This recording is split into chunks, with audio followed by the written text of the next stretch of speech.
నీ బలిపీఠానికి సమీపంగా నాయన తండ్రి, నీ యొక్క బలిపీఠం నుంచి జాలువారు నీ మాటలను నాయన తండ్రి మేము పొందుకోవాలని ఆశపడుతున్నాం. ఆశ గల ప్రాణాన్ని తృప్తిపరిచే దేవుడు అయ్యా, నీ కృతజ్ఞతా స్తోత్రాలు ప్రభువా. నాయన తండ్రి, నీ యొక్క ప్రియమైన కుమార్తెను నాయన తండ్రి నీ సులువు చాటు మరుగుపరిచి నాతో మాతో మాట్లాడండి ప్రభువా. నీ వాక్యమే మాకు ధైర్యం ఇచ్చేది, నీ వాక్యమే మమ్మల్ని బలపరిచేది, స్థిరులుగా చేయగలిగేది నాయన తండ్రి. నీ రాజ్య వ్యాప్తిలో నాయన తండ్రి మమ్మల్ని వాడుకొనగలిగేది ప్రభువా. నీకు వందనాలు స్తోత్రాలు నాయన తండ్రి. ఇట్టి గొప్ప దేవుని కలిగి ఉండటానికి నాయన తండ్రి నీ రక్షణ ప్రణాళికలో మమ్మల్ని అందరినీ ఉంచినందుకు నీకు వందనాలు స్తోత్రాలు చెల్లిస్తున్నాం. నీకే సమస్త మహిమ గంట ప్రభావాలు ఆరోపిస్తూ నాయన నీ ప్రియ కుమార్తెని నాయన తండ్రి దైవజనరాలని నీ సిలువ చాటు మరుగుపరిచి మా అందరితో నీ వాక్య ప్రత్యక్ష అందించమని మీకోసం ఆశతో ఎదురు చూస్తూ మా రక్షకుడు మా ప్రియ ప్రభు అయిన యేసుక్రీస్తు ఉన్నత శక్తి గల నామంలో మాత్రమే అడిగి వేడుకొంచున్నాం తండ్రి.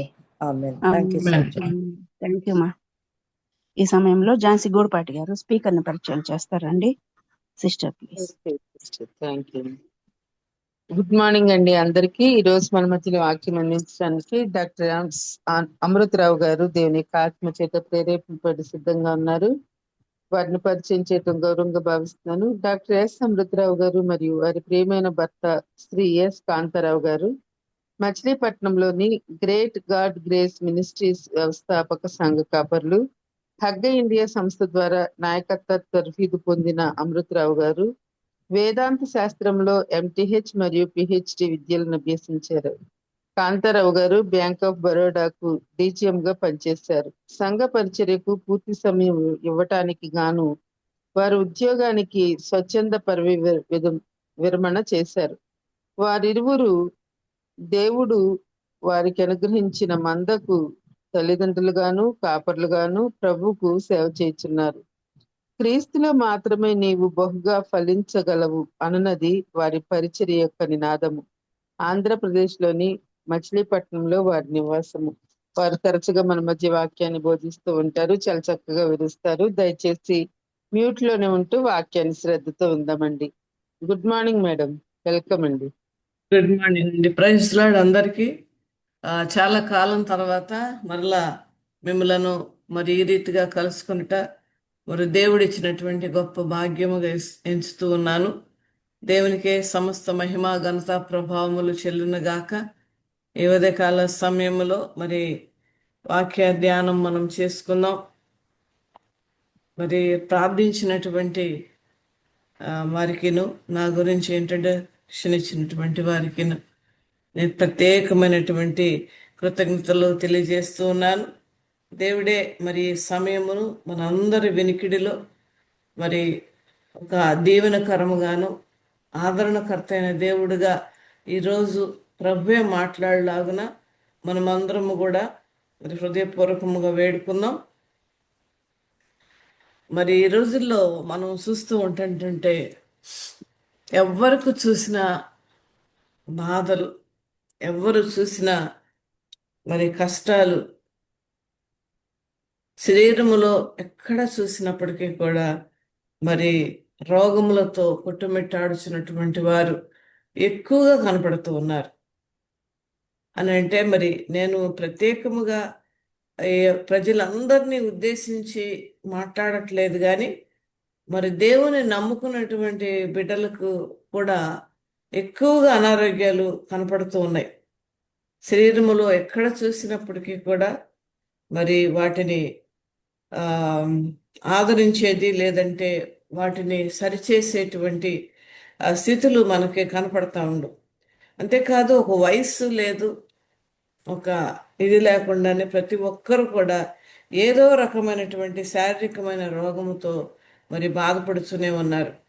మానసికమైనటువంటి బాధలతో కూడా చాలా మంది కృంగిపోతూ ఉన్నారు. అయితే మనుష్యులుగా మనము కూడా మరి ఇలాంటి పరిస్థితిలో ఉన్నప్పుడు కృంగిపోయినటువంటి ఒక ఆలోచన మనకు వస్తూ ఉంటుంది. మనం దేవుని సన్నిధిలో మనం కూర్చున్నప్పుడు, ప్రార్థన చేస్తూ ఉన్నప్పుడు, దేవుని యొక్క పాటలో మనం పాడుతూ ఉన్నప్పుడు మనకి ఆదరణ దొరుకుతుంది, మనకు ధైర్యముగా ఉండగలిగేటువంటి అవకాశం ఉంటుంది. కానీ ఎప్పుడైతే మరి మనము దేవుని యొక్క సన్నిధి లేదంటే దేవుని యొక్క అనుబంధంలో మనం ఉంటూ ఉన్నప్పుడు అది కొంచెంగా దూరమైనప్పుడు మరలా మన శరీరంలో ఉన్నటువంటి బాధలు కానీ మానసికమైనటువంటి బాధలు కానీ మనకు గుర్తుకు వచ్చి మనం మళ్ళా కృంగిపోయేటువంటి అవకాశాలు మన జీవితంలో ఎన్నో ఉన్నాయి. అయితే వారి యొక్క రోగములను గురించి కానీ వారి యొక్క మరి అస్వస్థత గురించి కానీ మనం ఆలోచిస్తూ ఉంటుంటే యెషయా భక్తుడు 1వ అధ్యాయం 6వ వచనములో ఒక వాక్యాన్ని మనము జ్ఞాపకం చేసుకునేటువంటి మరి ఒకసారి మనం జ్ఞాపకం చేసుకుందాం. యెషయా గ్రంథం 1వ అధ్యాయము 6వ వచనం చదువుకుందాం. ఎవరైనా చదవండి దయచేసి. అరకాలు మొదలుకొని తల వరకు స్వస్థత కొంచెమైనను లేదు. ఎక్కడ చూచినను గాయములు, దెబ్బలు, పచ్చిపుండ్లు. అవి పిండబడలేదు, కట్టబడలేదు, తైలముతో మెత్తన చేయబడలేదు. చాలండి, థ్యాంక్ యూ. ఇక్కడ పైన 5వ వచనంలో కూడా మనం చూస్తే ప్రతి వాడును నడినెత్తిన వ్యాధి కలిగి ఉన్నాడు, ప్రతివాని గుండె బలహీనమాయను. ఈ యొక్క వాక్యము మరి మనకి ఇక్కడ నేను వివరించినటువంటి విషయాలను మనకు అంటే ఆ విషయాలను బట్టి ఈ యొక్క వాక్యము మనకి చక్కగా సరిపోతుందనే అనుకుంటూ ఉన్నాను. ఎందుకంటే ప్రతి వాడు కూడా నడినెత్తిన వ్యాధి కలిగి ఉన్నాడు, ప్రతి వాడును బలహీనమయ్యాడు, గుండె బలహీనమైనది. అయితే చూడండి, ఈ పరిస్థితులలో ఉన్నప్పుడు మనకైతే మన దేవుడు ఉన్నాడు అనేటువంటి ఒక అద్భుతమైనటువంటి ఆలోచన మనలను బలపరుస్తుంది. ఆ అద్భుతమైనటువంటి ఆదరణకరమైనటువంటి మాటల ద్వారా ప్రభు మనతో వాక్యము ద్వారా మనతో మాట్లాడుతూ ఉంటారు. అయితే చూడండి, చాలా మందికి అయితే ఈ పరిస్థితులు లేదు. ఎందుకంటే దేవుడిని నమ్ముకోలేనటువంటి వారు కూడా చాలా మంది ఈ లోకంలో ఉన్నారు. వారికి మరి నడినెత్తి నుండి అరికాల వరకు కూడా ఈ యొక్క బాధ ఉన్నప్పటికీ వారిని స్వస్థపరిచేటువంటి దేవుడిని దూరపరుచుకుని వారి యొక్క గాయములకు కానీ వారి శారీరకమైన గాయాలకు కానీ మానసికమైనటువంటి గాయాలకు కానీ మరి ఆదరణ లేనటువంటి ప్రజలుగా అనేక మంది ఉన్నారు. అయితే మనలను ఆదరించేటువంటి దేవుడు ఉన్నాడు. ప్రభునామను మహిమ కలుగును గాక. మన యొక్క బాధలను అర్థం చేసుకునేటువంటి దేవుడు ఉన్నాడు. దేవునికి మహిమ. మన యొక్క హృదయాంతరంగములో ఉన్నటువంటి ఏ బాధనైనాను ఎవరు కూడా అర్థం చేసుకోలేకపోవచ్చేమో కానీ మన దేవుడు అర్థం చేసుకునేటువంటి దేవుడు. ఆ మాటే ఆ యొక్క ఊహే మనలను ఎంతగానో ఆదరిస్తుంది, ఎంతగానో మనల్ని బలపరుస్తుంది. ఈ లోకములో మనము శారీరకమైన మానసికమైనటువంటి వ్యాధులు కానీ లేదంటే బాధలు కానీ మనం ఉన్నప్పటికీ కూడా మరి స్వస్థపరిచే దేవుడు మనకు ఉన్నాడనియు, ఆ రోగము నుండి విడుదలనిచ్చి దేవుడు మనకు ఉన్నాడనియు, మానసికమైనటువంటి వేదన నుండి తప్పించగలిగిన దేవుడు మనకున్నాడు అనేటువంటి మరి ఒకే ఆలోచన మనల్ని ఎంతగానో బలపరుస్తుంది. ఎటువంటి సమస్యనైనా ఎదుర్కొనేటువంటి శక్తిని కూడా ఇస్తుంది. అయితే మనము సువార్తలలో కూడా చూచినప్పుడు మరి శారీరకమైనటువంటి బాధతో పడి ఉన్నటువంటి ఒక వ్యక్తిని మరి మంచి సమరయుడిగా దేవుడు ఏ విధముగా మరి ఆయనను ఆ దెబ్బలతో కొట్టబడినటువంటి ఆ వ్యక్తిని ఏ విధంగా ఆదరించాడో మనం చూడొచ్చు. అయితే నీకు తగిలిన నహోములో కూడా ఇక్కడ ఏమైనా రాయబడిందంటే 3వ అధ్యాయం 19వ వచనములో నీకు తగిలిన దెబ్బ బహు చెడ్డది, నీ గాయమునకు చికిత్స ఎవరు చేయజాలరు. ఇది కూడా మరి దేవునికి వ్యతిరేకమైన ప్రజలు లేదంటే దేవునిని తిరుగుబాటు చేసినటువంటి ప్రజల గురించి వ్రాయబడినటువంటి మాట. అయితే ఎవరైనప్పటికీ కూడా ప్రభు యొక్క శక్తిని, ఆయన మహిమను, ఆయన ప్రేమను మరి ఆయనలో ఉన్నటువంటి ఆ గుణ లక్షణాలను మనం జ్ఞాపకం చేసుకుంటుంటే దేవుడు మనలను క్షమించి మనలను మరి ఇక్కడ వాక్యము చెప్పినటువంటి రీతిగా మరి మనకు తగిలినటువంటి గాయములు బహు చెడ్డ గాయాలు చికిత్స ఎవరు చేయజాలరు అని ఇక్కడ ఉన్నప్పటికీ కూడా మనలను అయితే దేవుడు చికిత్స చేయగలడు. అది ఎలాంటిదైనప్పటికీ కూడా ఆ ఊహే మనలను బలపరుస్తుంది. ఆ యొక్క ఆలోచనే మనలను దృఢపరుస్తుంది. మరి మంచి సమరయుడు వలె మరి దేవాది దేవుడు ఒక పడి ఉన్నటువంటి కొన ఊపిరితో పడి ఉన్నటువంటి వ్యక్తిని ఏ విధంగా పరామర్శించారో ఇక్కడ లూకా సువార్తలో మనం ఒక్కసారి చూద్దాం. లూకా సువార్త 10వ అధ్యాయము ఇక్కడ మనకి చదువుకుందామండి. 30వ వచనం నుండి ఎవరైనా చదువుతారా? Yes madam.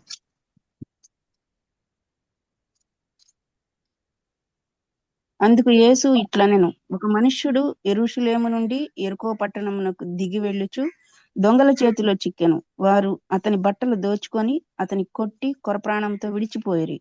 అప్పుడు ఒక యాజకుడు ఆ త్రోవను వెళ్ళుట తటస్థించెను. అతడు అతనిని చూచి ప్రక్కగా పోయెను. అలాగుననే లేవీయుడొకడు ఆ చోటికి వచ్చి చూచి ప్రక్కగా పోయెను.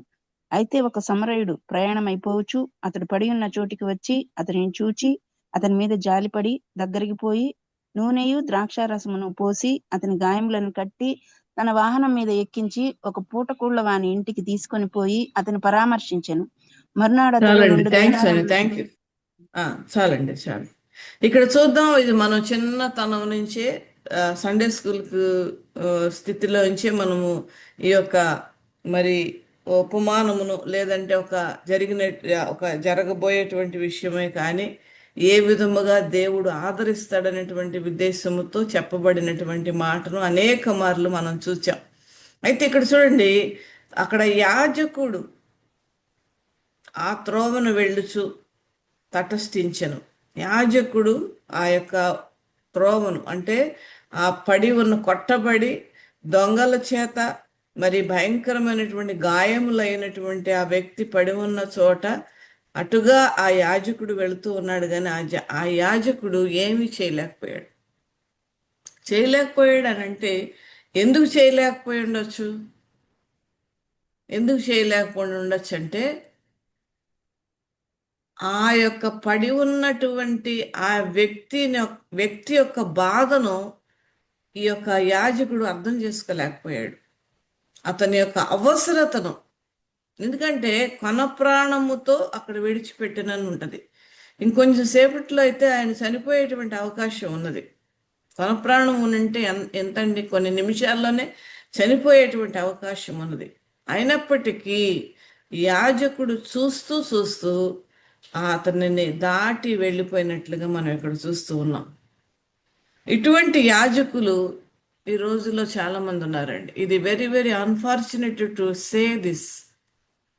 ఇదివరకు నేను ఎక్కడైనా సరే పబ్లిక్ మీటింగ్లో కానీ లేదంటే ఇలాగే జూమ్ మీటింగ్లో కానీ ఈ మాట నేను పలికేదాన్ని కాదండి. ఎందుకంటే అది మంచిది కాదు అనేటువంటి ఒక ఉద్దేశం. కానీ ఇప్పుడు చెప్పవలసినటువంటి స్థితిగతులు వచ్చేసినాయి. ఇలాంటి యాజకులు ఈ లోకంలో చాలా మంది ఉన్నారు. యాజకులు పుట్టుకొస్తున్నారు. అలాంటి వాళ్ళు ఆ యొక్క పడి ఉన్నటువంటి పరిస్థితులలో అర్థము చేసుకోలేకుండా ఎలాగ యాజకుడు వెళ్ళిపోయాడో అదే విధముగా మనుష్యుల యొక్క అవసరత, మనుష్యుల యొక్క మరి వాళ్ళని ఆదరించేటువంటి విధానం, ఆ మనుష్యులను అవసరతలో ఉన్నటువంటి వారిని ప్రత్యేకముగా ఒక ప్రత్యేకమైన శ్రద్ధ నిలిపేటువంటి యాజకులు కరువైపోయారు ఈ లోకములో.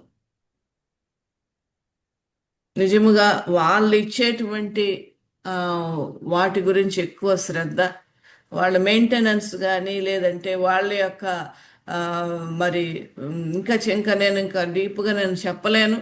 మరి వాళ్ళ యొక్క వెహికల్స్ కానీ వాళ్ళ హౌసెస్, వాళ్ళు చేసుకునేటువంటి ఫంక్షన్స్, వీటి మీదే ఆధారపడుతున్నారు. కానీ ఈ గాయములతో పడి ఉన్నటువంటి సంఘములో ఎంతమందిని పర్సనల్గా వాళ్ళు అటెండ్ అవుతున్నారండి? చాలా తక్కువ మందిని. అన్ఫార్చునేట్ ఇది.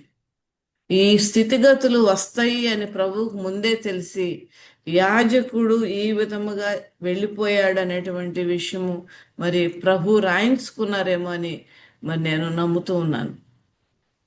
యాజకులు అలాంటి వారు ఉన్నారు. అయితే ఇంకొక పక్కన లేవీయుడు కూడా వచ్చాడు. లేవీయుడు ఎవరంటే యాజకులకు సహాయం చేసేటువంటి వ్యక్తులు. లేదా సంఘ కార్యక్రమాలలో మరి అత్యున్నతమైన పోస్టుల్లో ఉన్నటువంటి వారు, ఒక కీ పోస్టులు సంఘములో మెయింటైన్ చేసేటువంటి వారిని కూడా లేవీలు అంటారు. మరి లేవి వంశం నుండి కూడా వచ్చినటువంటి ఆ యాజకులు కూడా లేవి వంశం నుండి వస్తారని మనకి పాత నిబంధనలో మనం చూస్తాం. అయితే ఇంకా ఇంకొక విధంగా మనం ఆలోచిస్తే ఈ లేవీయులు యాజకులకు సహాయము చేస్తూ ఇక ముందు ముందు రానున్న దినాలలో యాజకులు అయ్యేటువంటి వారుగా ఉన్నటువంటి వారిని కూడా లేవీయులు అనేటువంటి పిలుస్తారు. అయితే అక్కడ లేవీయుడు కూడా యాజక ధర్మము మరి అక్కడ కనపరచాలి. యాజకుని యొక్క రెస్పాన్సిబిలిటీని లేవీలు కూడా తీసుకోవాలి. కనీసం యాజకులు తీసుకోకపోతే లేవీయులైనా తీసుకోవాలి. కానీ లేవీలు కూడా అలాగే చూసి అలాగే విడిచిపెట్టేసేసి వెళ్ళిపోయారు. ఈ యొక్క పడి ఉన్నటువంటి వ్యక్తి, అది మనము అవ్వచ్చండి, ఒక సంఘము కూడా అవ్వచ్చు, మన సంఘము కూడా అవ్వచ్చు. ఎందుకనగా నేను ఇందాక చెప్పాను కదా, ఈ విధముగా మానసికమైన శారీరకమైనటువంటి రుగ్మతలో పడి ఉన్నటువంటి వారిని పరామర్శించేటువంటి యాజకులు కరువైపోయారు. యాజక ధర్మము చేస్తున్నటువంటి లేవీలు కూడా కరువైపోయారు. ఆ ఉద్దేశం చొప్పునే ప్రభు రాయించుకున్నారని నేను నమ్ముతూ ఉన్నాను.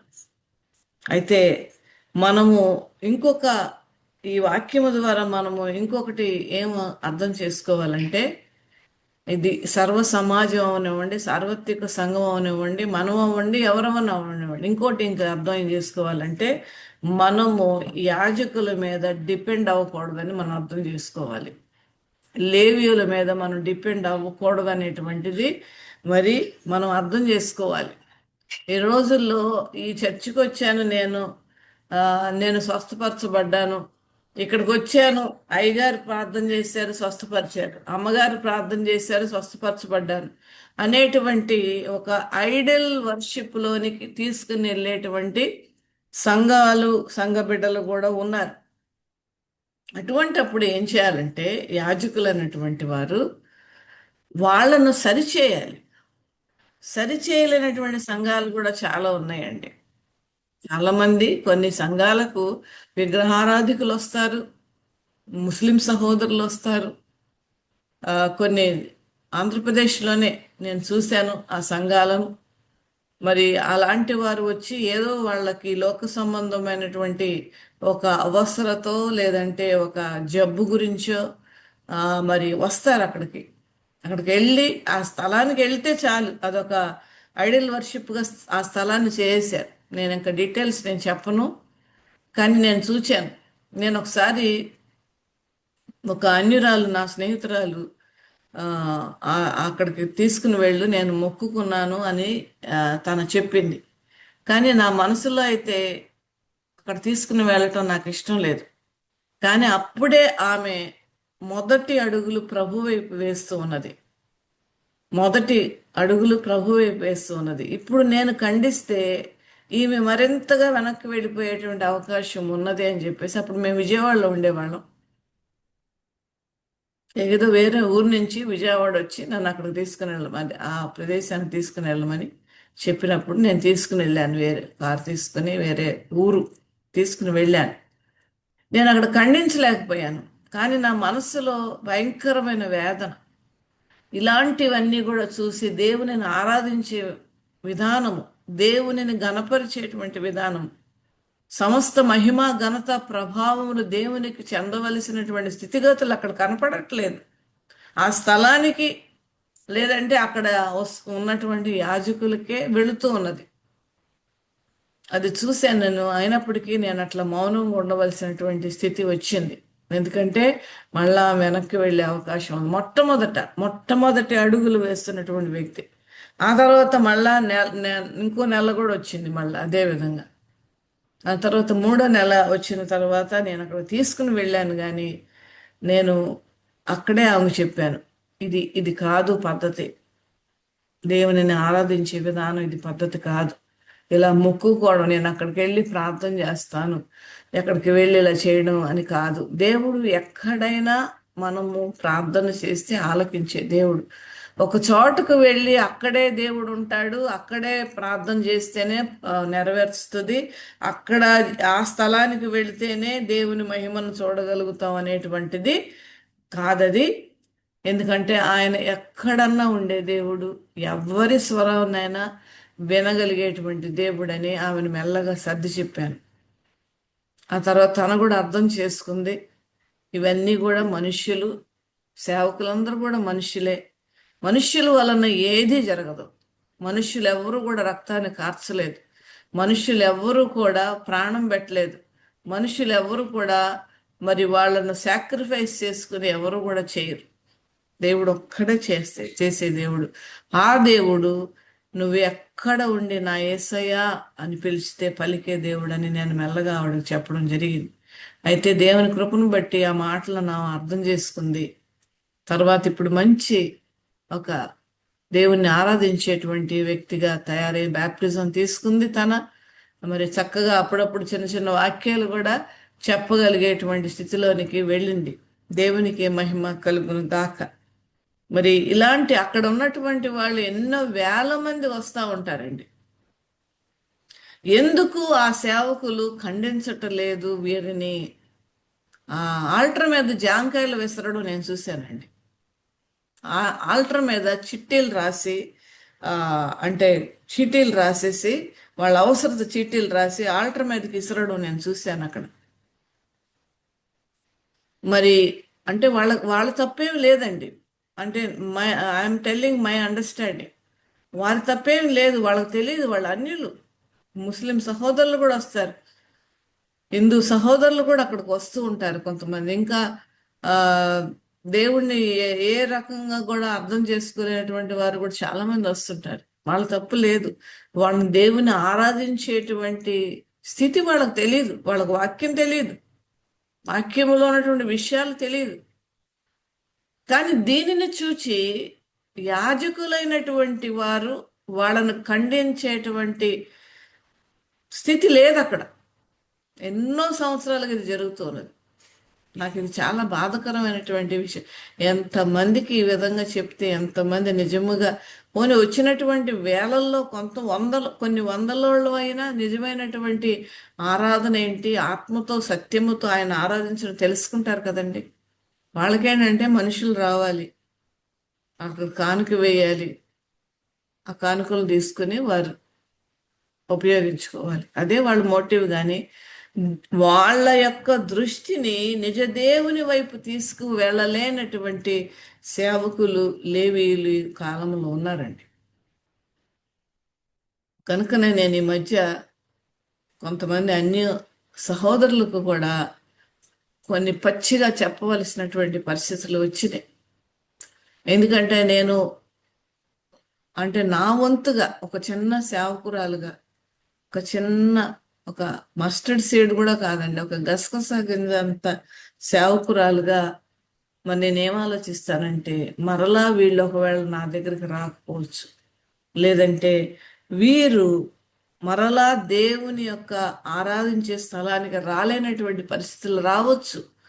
అందుకని అప్పుడే నేను వాళ్ళకి వివరంగా అన్ని విషయాలు నేను చెప్పేస్తాను. ఏమనంటే, అమ్మా, వాక్యం చెప్పేటువంటి వాళ్ళందరూ కూడా మనం జాగ్రత్తగా చూసుకుని వారి దగ్గరికి వెళ్ళాలి. ఇంక ఈ ఎపిసోడ్ గురించి చెప్పుకుంటూ వెళ్తేనండి మనం సాయంకాలం వరకు చెప్పుకునేటువంటి స్థితిగతులు కనపడుతూ ఉన్నాయి. సమాజంలో చాలా డ్యామేజ్ జరుగుతుందండి.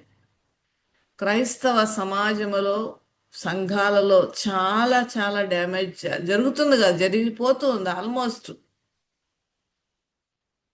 కానీ మనమైతే మంచి సమరయుడైనటువంటి ఆ సమరయుడి మీద మనం ఆధారపడితే దేవాది దేవుడు మన గాయాలను కడతాడు,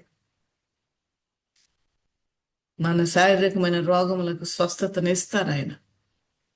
ఇక్కడ చూడండి, ఆ యొక్క మంచి సమరయుడు, ఒక సమరయుడు వచ్చి పడి ఉన్నటువంటి చోటికి వచ్చి, అక్కడికి దగ్గరికి వచ్చి పడి ఉన్న చోటికి, ఎందుకంటే అక్కడ రోడ్డు మీద పడేసి ఉండరండి. కొంచెం రోడ్డు మీద నుంచి వెళ్తున్నా, ప్రయాణం చేసి వెళ్తున్న ఈ వ్యక్తి అతన్ని కొట్టి ఆ పక్కన పడేసేసి ఉండుంటారు. అయితే ఆ చోటికి వచ్చి, దగ్గరికి వచ్చి,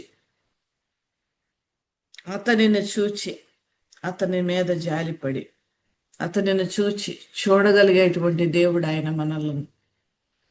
కన్నులుండి చూడగలిగిన దేవుడు, నోరుండి మాట్లాడే దేవుడు, చెవులుండి వినే దేవుడు, అంతకంటే ముఖ్యముగా మనసున్నటువంటి దేవుడు. ప్రభునామను మహిమ కలుగును గాక. మనసున్నటువంటి దేవుడు ఆయన.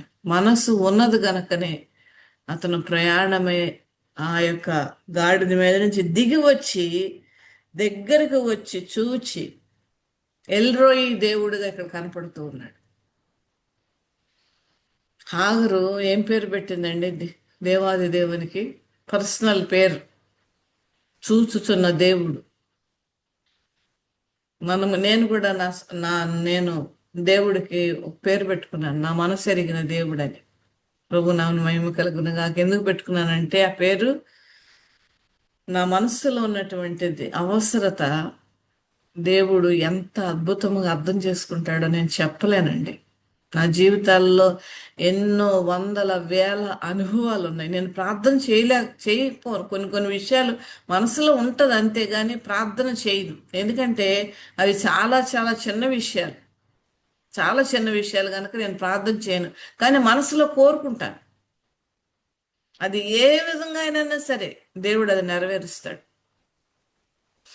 కొన్నిసార్లు బంధువుల దగ్గరికి కానీ, లేదంటే ముఖ్య స్నేహితుల దగ్గరికి కానీ, కొన్ని ఫంక్షన్స్కి కానీ వెళ్ళవలసినటువంటి పరిస్థితి వస్తుంది.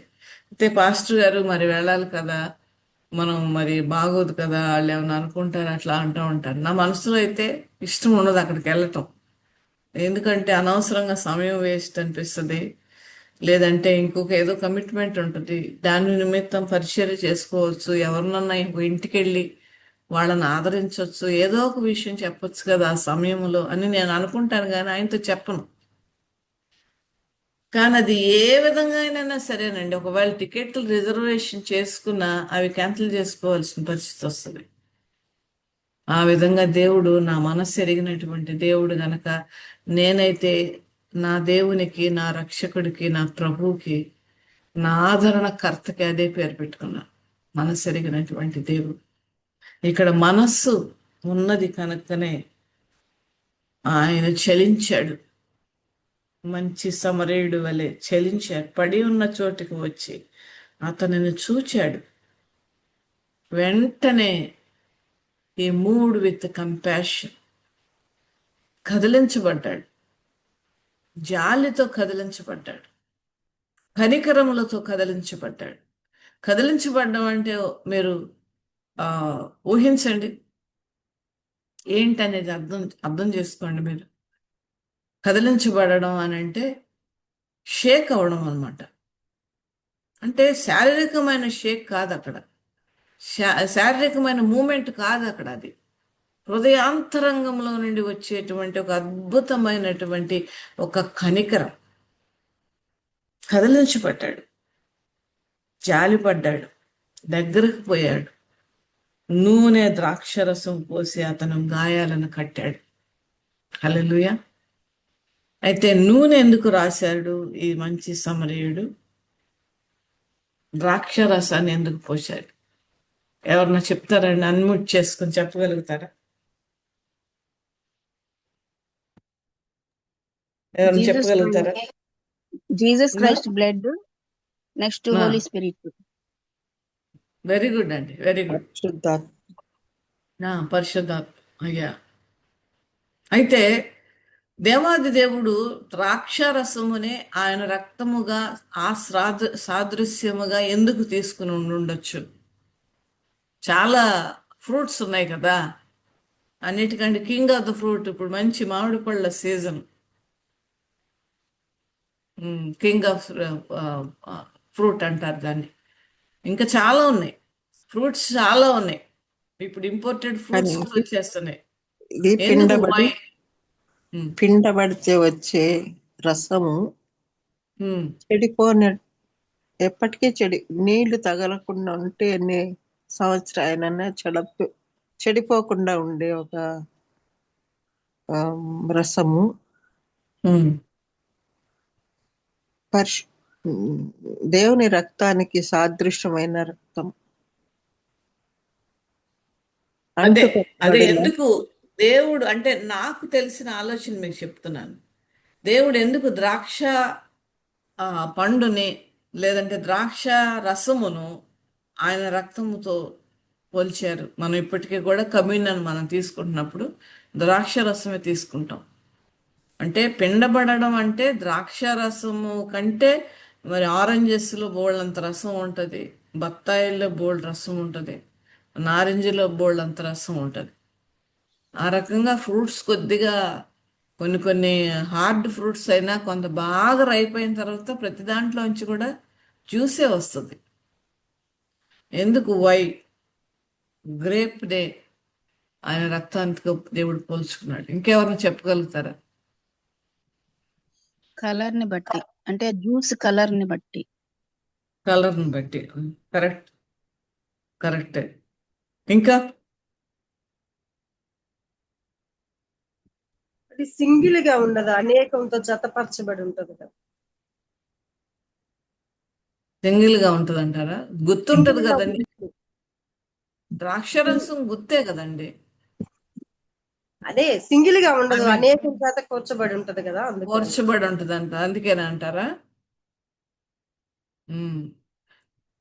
అయితే మామూలుగా మరి ఆయన ద్రాక్ష రసాన్ని మనం తీసుకుంటే దానిలో కొన్ని గుణాలు ఉన్నాయి. ఆ గుణం మొట్టమొదటి గుణం ఏంటంటే, అంటే మనం దీని కొంచెం సేపు ఇది పక్కన పెడితే మన ద్రాక్ష రసం గురించి మాట్లాడుకున్నాం. ద్రాక్ష రసము ఒక గుణం ఏంటంటే మనలో ఉన్నటువంటి మలినములను శుభ్రపరిచేటువంటి గుణం దాంట్లో ఉంది. అంటే బ్లడ్లో ఇంప్యూరిటీ ఉంటుంది కదా. ఇప్పుడు మనకు అసలు జబ్బు ఎందుకు చేస్తుందండి? జ్వరం ఎందుకు వస్తుంది మనకి? జబ్బు ఎందుకు చేస్తుంది? మలినాలు రక్తములో ఉండుట వలన. ఆ రక్తము ప్రవహించేటువంటి శరీరములో ప్రవహిస్తూ ఉన్నప్పుడు ఎక్కడ ఏ అవయవము బలహీనంగా ఉంటుందో అక్కడ ఎక్కువ ఇన్ఫెక్షన్ క్యాచ్ చేసే అవకాశం ఉంటుంది. క్యాచ్ చేసేసి దాని ప్రకారం అది ఒక లివర్ అవనివ్వండి, ఒక కిడ్నీ అవనివ్వండి, ఒక ఇంటెస్టైన్స్ అవనివ్వండి, ఏదైనా సరే అక్కడ ఇన్ఫెక్షన్ వచ్చేసి జ్వరం రావడం, ఆ తర్వాత అక్కడ ఉన్నటువంటి ఏదైతే ఇన్ఫెక్షన్ క్యాచ్ చేసిందో దానికి పాడవడం జరుగుతుంది. Impurity in blood. ద్రాక్ష పళ్ళను తీసుకుంటే అది మన శరీరంలో ఉన్నటువంటి మలినాలను శుభ్రపరుస్తుంది. అందుకనే డాక్టర్స్ కూడా ద్రాక్ష పళ్ళను తినమని కూడా కొంతమంది చెప్తూ ఉంటారు. అందుకనే నా ఉద్దేశం చెప్తున్నాను. అందుకనే నేను అనుకుంటాను, ఆయన కూడా మనలో ఉన్నటువంటి పాప పంకిలం అనేటువంటి మలినాన్ని కడగగలిగేటువంటి శక్తి ఆయన రక్తములో ఉన్నది కనుక ఆయన ద్రాక్షారసమునే ఆయన రక్తం యొక్క సాదృశ్యముగా, లేదంటే దానిని మనము ఆ విధంగా ఆయన రక్తముగా భావించి తీసుకోవాలని ఉద్దేశంతో దేవుడు ద్రాక్ష రసమును ఆయన రక్తముతో పోల్చారని నేను అనుకుంటాను. నా ఉద్దేశం మాత్రమే, దేవుని బిడ్డలారా. అయితే ఇక్కడ చూద్దాం, ద్రాక్షరసం పోసి నూనె పరిశుద్ధాత్మకు సాదృశ్యం. మరి ద్రాక్షరసము స్వస్థత. ద్రాక్షారసముతో గాయాలు కడిగితే అవి చక్కగా క్లీన్ అవుతాయి. ఆ మట్టి దానిలో అక్కడక్కడ ఏమేం పడిందో, అక్కడ ఏదన్నా ఏ వెపన్స్తో వాళ్ళు కొట్టి ఉంటారో మరి అవి ఇన్ఫెక్షన్ కూడా రాకుండా వాటన్నిటిని కూడా గాయాలను కట్టి, నూనె ఏం చేస్తుందంటే గాయాలను మెత్తన చేస్తుంది. నూనె కూడా ఇంకొక పరిశుద్ధాత్మ సాదృశ్యం అయినప్పటికీ కూడా మామూలుగా నూనె కూడా ఏంటంటే గాయాలకు ఇన్ఫెక్షన్ అవ్వకుండా కాపాడుతుంది. ఈ ఎయిర్లో ఉన్నటువంటి ఇన్ఫెక్షన్, ఆ యొక్క చెట్లలో, ఆ పూలల్లో కొంత మట్టిలో ఉన్న ఇన్ఫెక్షన్ కూడా క్యాచ్ చేయకుండా ఈ నూనె ఆపుతుంది అనమాట.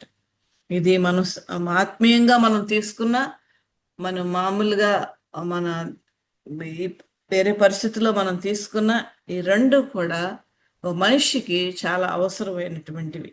అయితే మరి కట్టి ఆ వాహనం మీద ఎక్కించుకొని పూటకోళ్ళ వాని ఇంటికి తీసుకుని వెళ్ళి పరామర్శించాడు. ఒకసారి ఈ చుట్టుముట్టినటువంటి బాధలు మనలను ఈ విధంగానే కలవరం పెడుతూ ఉంటాయండి.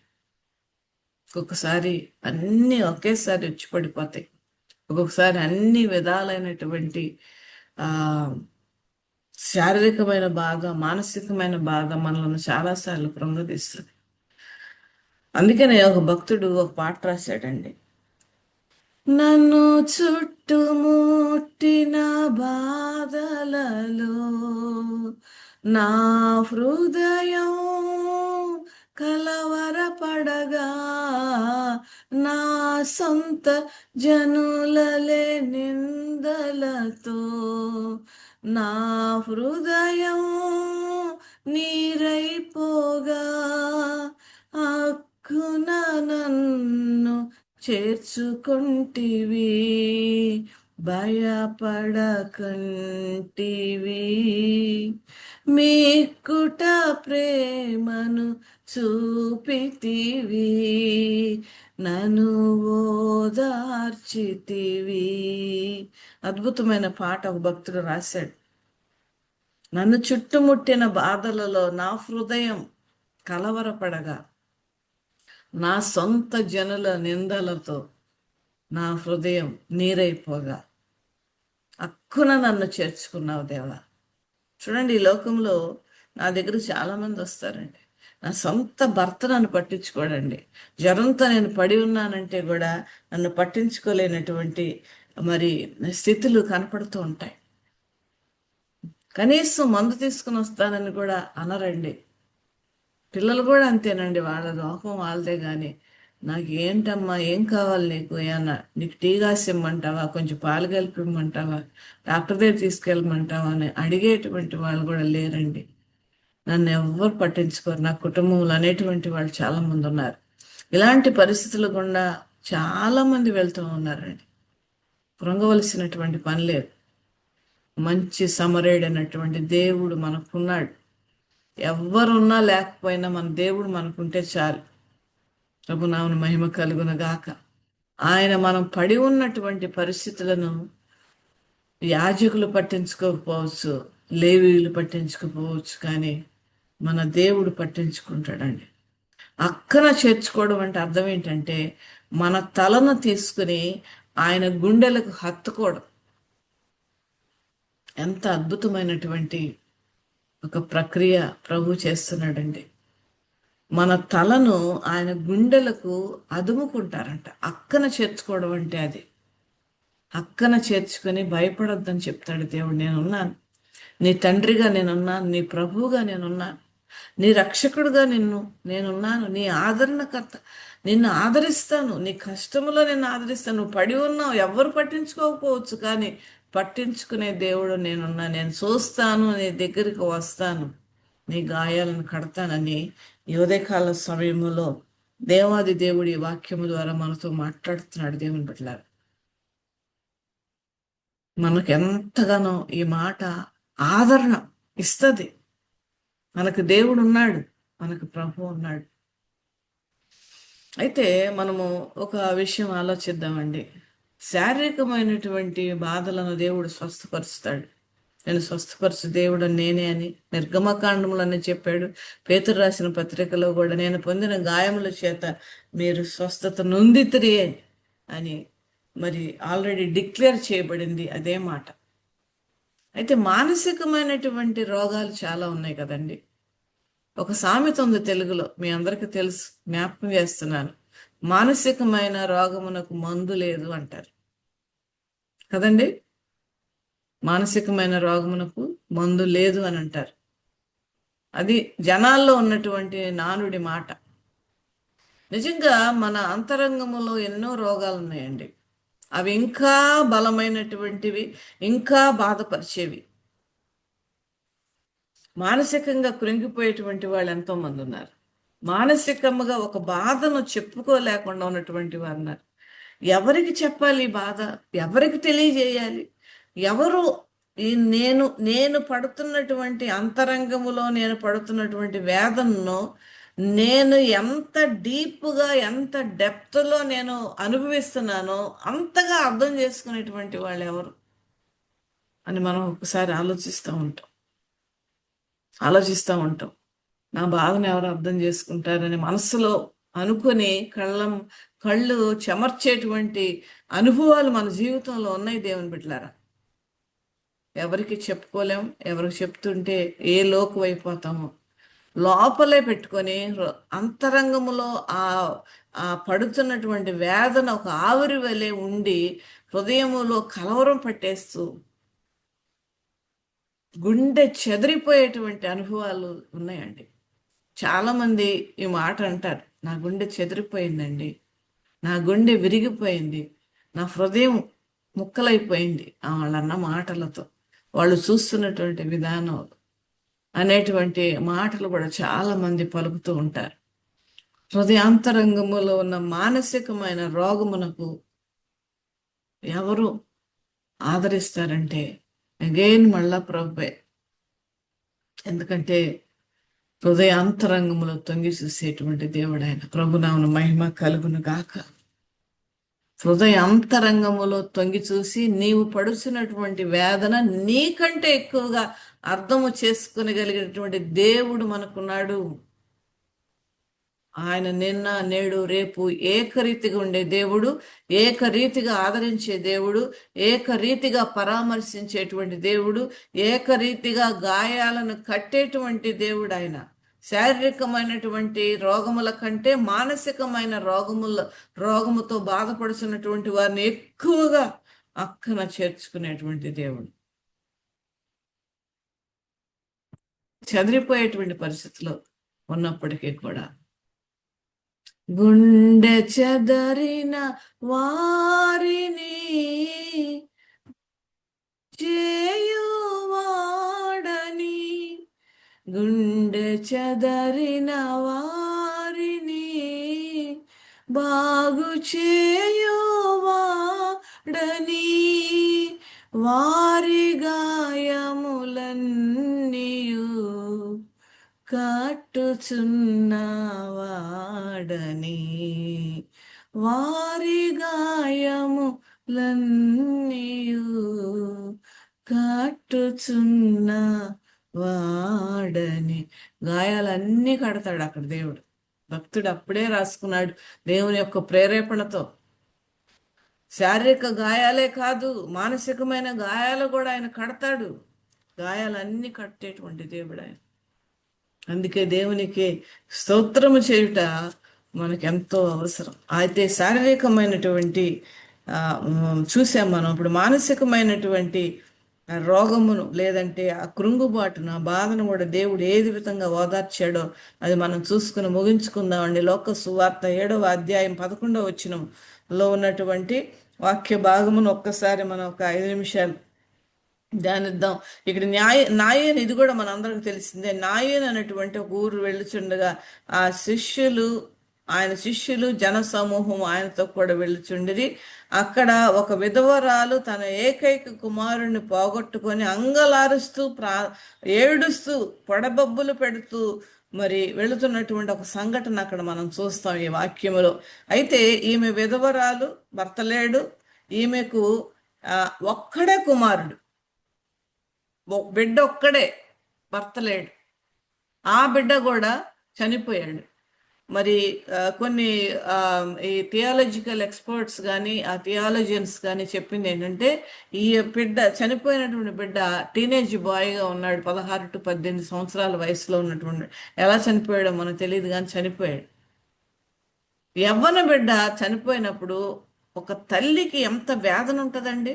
గుండె చెదిరిపోయేటువంటి పరిస్థితి, గుండె మొక్కలైపోయేటువంటి పరిస్థితి, గుండె నీరైపోయినటువంటి పరిస్థితి. అందుకనే గగ్గోలు పెట్టి ఏడుస్తూ ఉన్నది. కనుకనే ఈమె ఎంతగా బాధపడుతూ ఆమె బాధను చూడలేక ఒకరితో ఒకరు చెప్పుకుంటూ ఆ ఊరి వాళ్ళందరూ కూడా ఆ యొక్క పాడె వెనకాల వెళుతూ ఉన్నారు. ఇక్కడ జన సమూహం, అసలు జనం అంటేనే ఎక్కువ మంది అండి. జన సమూహం అంటే ఇంకా ఎక్కువ మంది.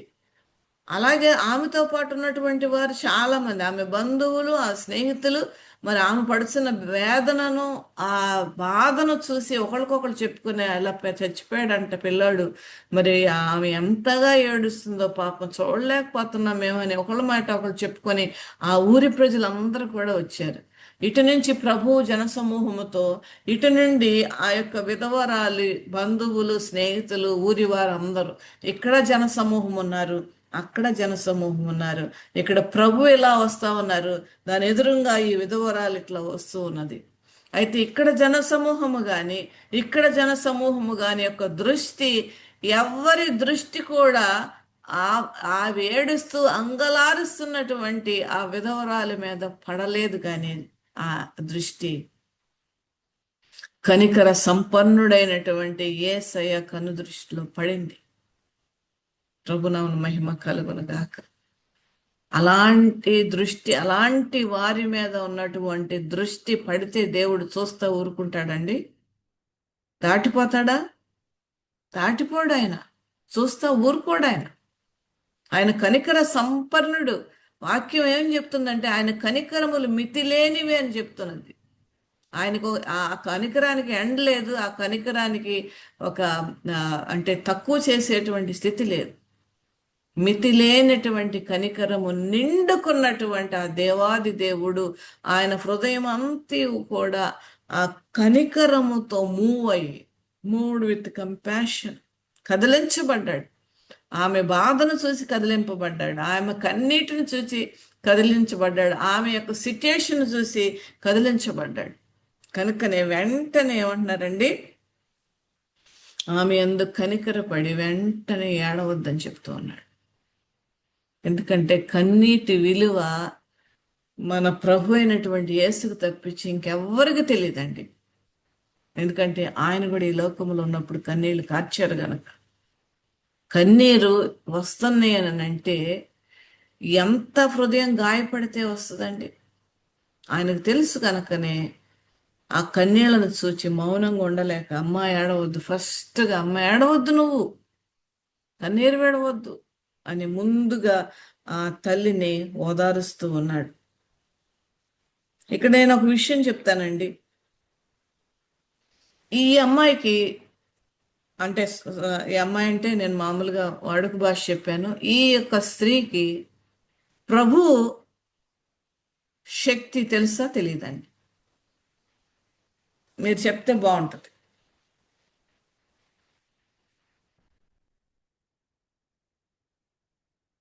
ఎవరిని చెప్తారా అండి?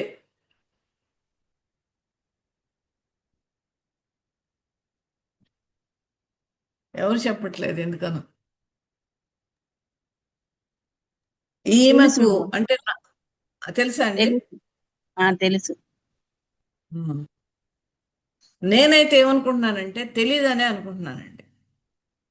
నా ఉద్దేశం, నా అండర్స్టాండింగ్ చెప్తున్నాను. ఎందుకంటే తెలిసి ఉండుంటే ఖచ్చితంగా ప్రభు దగ్గరకు వచ్చేది. దేవుడు ఎంత శక్తిమంతుడో, దేవుడు ఎంత మహిమగల దేవుడో, దేవుడికి ఎంత అద్భుతమైనటువంటి చేయగలిగేటువంటి ఆ యొక్క మహిమ ఆయన యొద్ద ఉన్నదో ఈమెకు తెలియదని నేను అనుకుంటున్నాను. తెలిస్తే ఈమె ఖచ్చితంగా అడిగేది ప్రభుల వారిని. అడగకుండా ప్రభు వస్తున్నప్పటికీ కూడా ఆయన మీద దృష్టి లేదు, ఆయన చేయగలడు అనేటువంటి విశ్వాసము లేదు, అసలు ఆయనే తెలియదు ఆవిడకనే నేను అనుకుంటున్నాను. అందుకే నా అడగలేదు అనుకుంటున్నాను. అంటే నా ఉద్దేశం చెప్తూ ఉన్నాను. కనుకనే ఇక్కడ ఆమె ఆ ప్రభు ఆ యొక్క పాడి దగ్గరకు వచ్చి స్వస్థపరిచి బ్రతికించి మరి ఆ యొక్క కుమారుడిని తల్లికి అప్పగించినట్లుగా మనం ఇక్కడ చూస్తున్నాం. హృదయాంతరంగములో ఉన్నటువంటి మానసికమైనటువంటి వేదన, హృదయాంతరంగములో ఉన్నటువంటి కుమిలి కుమిలి ఏడ్చేటువంటి బాధ, సర్వస్వం పోగొట్టుకొని విలపిస్తున్నటువంటి ఆ యొక్క కన్నీళ్లను దేవుడే అర్థం చేసుకున్నాడు. ఈమె అడగలేదు, వాళ్ళ బంధువులు అడగలేదు, ఎవరు కూడా అడగలేదు. కానీ దేవుడే అర్థం చేసుకున్నాడండి.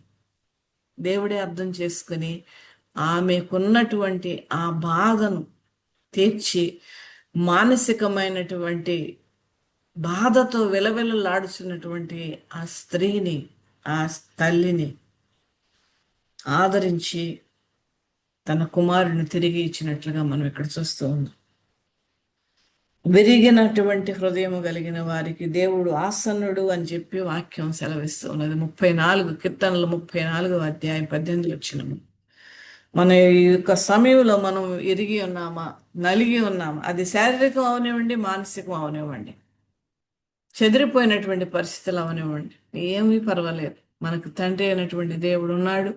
ఆయన మానసికమైన రోగములను బాగు చేయగలడు, శారీరకమైనటువంటి రోగములను కూడా బాగు చేయగలిగిన దేవుడు మనకున్నాడు. గనక ఈ లోకములో వస్తున్నటువంటి ప్రతి సమస్యను మనం ఎదుర్కొందాం, దేవుని యొద్ద నుండి ఆదరణ పొందుకుందాం. అటువంటి కృప దేవుడు మనందరికీ అనుగ్రహించును గాక. Amen. God bless you. Amen. Amen. Thank you sister. మరి చాలా చక్కని వర్తమానము, ప్రోత్సహించే వర్తమానము, అట్లాగే బాధలో ఉన్న వారికి ఓదార్పునిచ్చే వాక్యాన్ని, మనం ఎట్టి సమస్యలో ఉన్నా, అది ఏ పరిస్థితి అయినా, అనారోగ్యమైనా కావచ్చు, శారీరకంగా, మానసికంగా, ఆత్మీయంగా మనం కృంగిపోయి ఉన్నా సరే, మంచి సమరవేణి వైపు మన దృష్టి ఉండాలని, మరి ఉదయకాలాన్ని ఆ సమరవేణి వైపు మనం చూడాలని చక్కని వర్తమానాన్ని అందించిన సిస్టర్ గారికి ప్రత్యేక వందనాలు తెలియజేస్తూ, thank you so much sister. మన మధ్యలో ఉన్న రెవరెండ్ జామి రవికుమార్ గారు ముగింపు ప్రార్థన, పరలోక ప్రార్థన ఆశీర్వాదం ఇవ్వాల్సిందిగా కోరుతున్నానండి. ప్రార్థన చేసుకుందాం. పరిశుద్ధుడు ఎంతంటే నీ బంగారు పథకాలందం ప్రభ, ఉదయకాల సమయంలో ప్రభ నీ మల్లైన చల్లైన స్వరాన్ని ప్రభ మాకు వినిపించిన విధానం బట్టి వందనాలు తండ్రి. నువ్వే విధంగా ప్రభ ఈ లోకంలో తండ్రి మంచి సమరుడిగా ప్రభ సంచారం చేసావో ప్రభ, అనేక మంది కోసం ప్రభ పోటపడ్డావు తండ్రి. వారి దీనస్థితిని గమనించి ప్రభ సహాయం చేసావయ్యా. కొన ప్రాణంతో ఉన్నవారికి ప్రభ తండ్రి నూతన జీవాన్ని అనుగ్రహించే ప్రభ దాన్ని బట్టి వందనాలు చెల్లిస్తున్నాను తండ్రి. ప్రభ మంచి సమరం మీద ప్రభు దృష్టి పెట్టగలిగే కృపకు దయచేయమని ప్రార్థన చేస్తున్నాను తండ్రి. ప్రభు తల్లి గారికి ఇచ్చిన అనుభవాన్ని బట్టి వందనాలు తండ్రి. అమృతరావు గారు అద్భుతమైన వాక్యం చెప్పగలిగే కృపాశక్తి ఇచ్చావు తండ్రి. ఆశించడానికి వందనాలు ప్రభ. ఇంకా అనేక స్థలాల్లో బహుబలంగా వాడబడ్డానికి ప్రభ నీ దాసురాలని ప్రభ అభిషేకించమని, వెత్తబడి వాక్యం తండ్రి 30 దంతులుగా 60 దంతులుగా 100 దంతులుగా ఫలింపు చేయమని ప్రార్థన చేస్తున్నాను తండ్రి. మేము కూడా మా జీవితాల్లో ప్రభ వాక్యం విని విడిచిపెట్టేవారు కాకుండా వాక్యానుసారంగా జీవించగలిగే కృప మాకు అందరికీ దయచేయమని ప్రార్థన చేస్తున్నాను తండ్రి. ప్రార్థన చేస్తున్నాం ప్రభ. తిరిగి కాలేజెస్, స్కూల్స్ ప్రభ రిఓపెన్ అవుతున్నాయి ప్రభ. బిడ్డలు నూతనమైన కాలేజీకి, నూతనమైన తరగతులకి ప్రభ, నూతనమైన దాతన ప్రభ కోర్సుకి వెళ్తూ ఉన్నారు. బిడ్డలందరినీ జ్ఞాపకం చేసుకోండి. అదేవిధంగా 21 నీటి ప్రభ రాయవలసి ఉందయ్యా, సహాయం దయచేయండి. అదేవిధంగా ప్రభ ప్రతిరోజు విధంగా వాక్యం వినడానికి ప్రభ తండ్రి దీన్ని ఏర్పాటు చేసిన బాబి రత్నాకర్ గారిని, వారి కుటుంబాన్ని ప్రత్యేకంగా దీవించండి. పాప యొక్క దాతన ప్రభ ఆ ప్రొఫెషన్లో ఇంకా ఉన్నతమైన స్థాయికి ఎదగలిగే భాగ్యం తెచ్చామని ప్రార్థన చేస్తున్నాను తండ్రి. సహాయం తెచ్చాను ప్రభ. అదేవిధంగా ప్రభ తండ్రి దీన్ని సహకరిస్తున్న తండ్రి స్వరూప్ గారిని, జాన్సన్ గారిని, అదేవిధంగా ఝాన్సీ సిస్టర్ గారిని, ప్రదీప సిస్టర్ గారిని, తేజ అఫ్రెంటిస్ గారిని, కోటి వారిని దీవించండి. మా కోసం ప్రతిరోజు లేచి ప్రార్థన చేసే తల్లులు మాకు ఇచ్చా ప్రభ, వారందరినీ పేరు పైన దీవించమని ఆశీర్వించమని ప్రార్థన చేస్తున్నాను తండ్రి. డాక్టర్ విజయ్ కుమార్ గారిని జ్ఞాపకం చేసుకోండి. మరి ఆకపక్కల్లో ప్రయాణంలో కాచి కాపాడండి. అదేవిధంగా రావణామయ్య గారిని, వారి కుటుంబాలను జ్ఞాపకం చేసుకోండి. కాటనయ్య గారిని జ్ఞాపకం చేసుకోండి. అయ్యా కుటుంబాన్ని దీవించండి ప్రభ. నీ దాసులు మంచి ఆరోగ్యం దయచేయండి తండ్రి. అదేవిధంగా దేవతను ప్రార్థన చేస్తున్నాను తండ్రి. జీవనంద కుమారుని ముట్టండి, స్వచ్ఛపరచి బలపరచండి ప్రభ. అదేవిధంగా ప్రార్థన చేస్తున్నాను తండ్రి ప్రభ. రాబర్ట్ జేమ్స్ అయ్య గారిని, అదేవిధంగా అశ్విని గారిని జ్ఞాపకం చేసుకోండి ప్రభ. ఇంకెవరైతే అనారోగ్యంగా ఉన్నారో ప్రభ, కిరణ్ గారిని కూడా జ్ఞాపకం చేసుకోండి ప్రభ. సహాయం దయచేయండి తండ్రి. అయ్యో ఇందులో జూమ్ లో పాల్గొంటున్న ప్రతి ఒక్కరిని వారి అవసరాలను ప్రభ తీర్చమని ప్రార్థన చేస్తున్నాను. ఆర్థిక ఇబ్బందులు, ఆరోగ్య సమస్యలు, మా ప్రతి శ్రమను ప్రభ సాక్ష్యంగా మార్చమని ప్రార్థన చేస్తున్నాను తండ్రి. అదేవిధంగా ప్రభ ఈ యొక్క వేసవిలో ప్రభ అనేక మీటింగ్స్ ప్రభ అదేవిధంగా బీబీఎస్ లో పెట్టారు తండ్రి. వాటి అన్నింటినీ దీవించామని నమ్ముతూ ఉన్నాను. అదేవిధంగా ప్రభ చేయవలసిన ప్రతి పనిలో ప్రభ నీ సూచన మార్గాన్ని చూపించి మీరే మాకంతా ప్రభావం ప్రత్యేకంగా వాక్యం చెప్పిన దోషాలని ప్రభా, అదేవిధంగా మీ కుటుంబాన్ని, వారి యొక్క మినిస్ట్రీని కూడా అద్భుతంగా దీవించమని సహాయం చేయమని ఈ చిన్న ప్రార్థన మా ప్రభును ప్రియకుమారుడైన యేసుక్రీస్తు దివ్యనామమున వేడుకుంటున్నాం పరమ తండ్రి. ఆమేన్. పరలోక ప్రార్థన చేసుకుందాం. పరలోక ముందున మా తండ్రి, నీ నామం పరిశుద్ధపరచబడుగాక, నీ రాజ్యం వచ్చుగాక, నీ చిత్తం పరలోకమందు నెరవేరును భూమి మీద నెరవేరునుగాక. మాకు కావాల్సినంత దయచేయము. మా ఎడల మా అపరాధం చేయవారిని చేసిన క్షమించినట్టు మా అపరాధములను క్షమించు. మమ్మల్ని శోధనలో తప్పించుము. ఎందుకంటే రాజ్యం, శక్తి, మహిమ నిరంతరము నీవే ఉన్నావు తండ్రి. ఆమేన్. ఆమేన్. మన తండ్రి అయిన దేవుని ప్రేమ, కుమారుడైన యేసుక్రీస్తు కృప, పరిశుద్ధ అన్యోన్య సహవాసం వాక్యం చెప్పిన దాసురాలకి, ఆమె కుటుంబానికి, మినిస్ట్రీకి, ఇందులో పాల్గొన్న బిడ్డలకు ఆయన కృప సదాకాలము తోడే నడిపించును గాక. ఆమేన్. ఆమేన్. థ్యాంక్ యూ అయ్యగారు. ప్రార్థించిన రెవరెండ్ జామిరో కుమార్ గారికి, వాక్యం అందించిన అమృతరావు గారికి ప్రత్యేక వందనాలు తెలియజేసుకుంటూ thank you so much sister. Have a nice day అండి. దేవుని Thanks అండి. Thank you sister.